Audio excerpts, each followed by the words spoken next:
मनुष्य अनगिनत कारणों से दूसरे देशों के विरुद्ध युद्ध में गए। सीमा विवादों, धन, कृषि भूमि और अन्य विवादों को लेकर युद्ध लड़े गए। लेकिन क्या आप इतिहास में किसी पक्षी या कुत्ते को लेकर लड़े गए युद्ध की कल्पना कर सकते हैं? इतिहास में कई युद्ध मूर्खतापूर्ण कारणों से लड़े गए हैं। चलिए दोस्तों, आज हम आपको कुछ ऐसी वॉर्स के बारे में बताते हैं जिसे देखने के बाद आप जरूर हंसेंगे।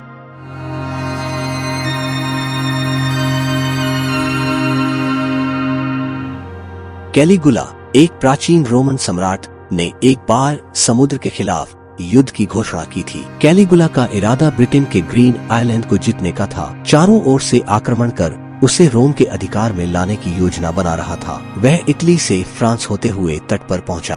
खबर सुनते ही ब्रिटेन का राजा उससे लड़ने के लिए तैयार हो गया। कैलिगुला को इसकी उम्मीद नहीं थी और वह डर के कारण एक कदम पीछे हट गया। वह अपने सैनिकों को किनारे के पास ले गया और समुद्र से जंग लड़ने को कहा। उन्होंने सैनिकों से दुश्मनों से लड़ने के लिए यात्रा करने के बजाय किनारे से गोले उठाने को कहा। उन्होंने जीत की याद में समुद्र तट पर एक लाइट हाउस भी बनवाया। पर्याप्त गोले एकत्र करने के बाद वे वापस चले गए। उसने सैनिकों से कहा कि उसने समुद्र पर विजय प्राप्त कर ली है और जो गोले उन्होंने एकत्र किए हैं वे युद्ध से लूटे गए सामान हैं।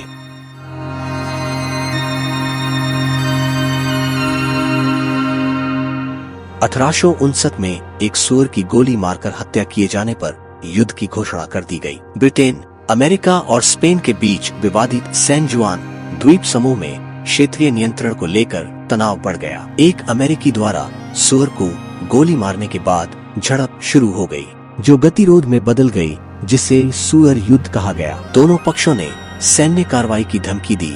अमेरिका ने ब्रिगेडियर को भेजा। आगे के संघर्ष को रोकने के लिए ब्रिटिश सेना भी तैनात की गई। सैनिकों की संख्या बढ़ने के बावजूद कोई भी पक्ष युद्ध में शामिल नहीं हुआ। अंततः संकट कम हो गया। सूअर युद्ध इतिहास में एक जिज्ञासु फुटनोट बना हुआ है, जिसकी उत्पत्ति एक मामूली सी घटना से हुई है।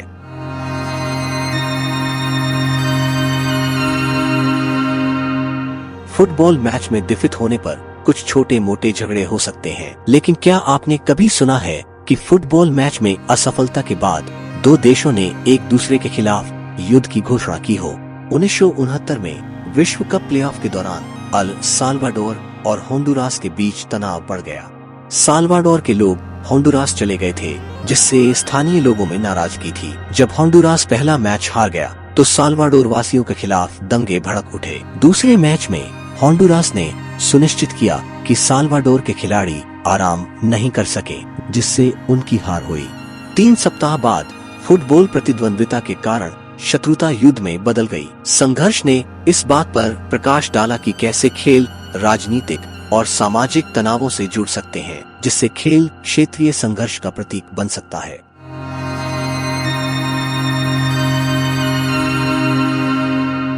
सेना ने ऑस्ट्रेलिया में उड़ानहीन पक्षियों के खिलाफ युद्ध लड़ा। ग्रेट एमू युद्ध, जिसे एमू युद्ध के नाम से भी जाना जाता है, ऑस्ट्रेलिया की एमू आबादी को नियंत्रित करने के लिए शुरू किया गया था। 1932 में ऑस्ट्रेलियाई सरकार ने कृषि पर कहर बरसा रही एमू की बढ़ती आबादी को कंट्रोल करने के लिए कैंपियन जिले में सैन्य बल तैनात किया। लुइस बंदूकों और 10,000 राउंड गोला बारूद से लैस सैनिकों का लक्ष्य फसल विनाश को रोकना था। हालांकि हस्तक्षेप में शुरुआत में कुछ सफलता मिली, लेकिन एमू आबादी कायम रही, जिससे शुरुआती झड़पों के बाद सैनिकों को पीछे हटने के लिए मजबूर होना पड़ा। टोपियों के लिए एमू की खाल इकट्ठा करने के प्रयासों के बावजूद पक्षी छोटे समूहों में बिखर गए, जिससे 1 महीने से अधिक समय तक सैन्य प्रयास रुक गए। इस असामान्य संघर्ष ने कृषि क्षेत्रों में वन्यजीव मानव संबंधों के प्रबंधन की चुनौतियों पर प्रकाश डाला।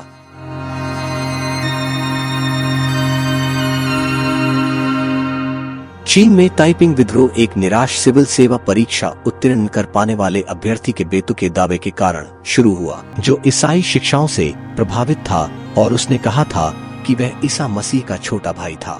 थोंग शियुक्वान ने यह भी दावा किया कि उन्हें ईश्वर के दर्शनों की एक श्रृंखला प्राप्त हुई है। उन्होंने और उनके दोस्तों ने बाद में गॉड वर्शिपर्स सोसाइटी का गठन किया, जिसने गुआंगशी प्रांत के गरीब किसानों को तुरंत आकर्षित किया। 3 वर्षों के विद्रोह में उन्होंने एक नए राजवंश की घोषणा की और तियानवांग की उपाधि ली, जिसका अनुवाद स्वर्गीय राजा होता है।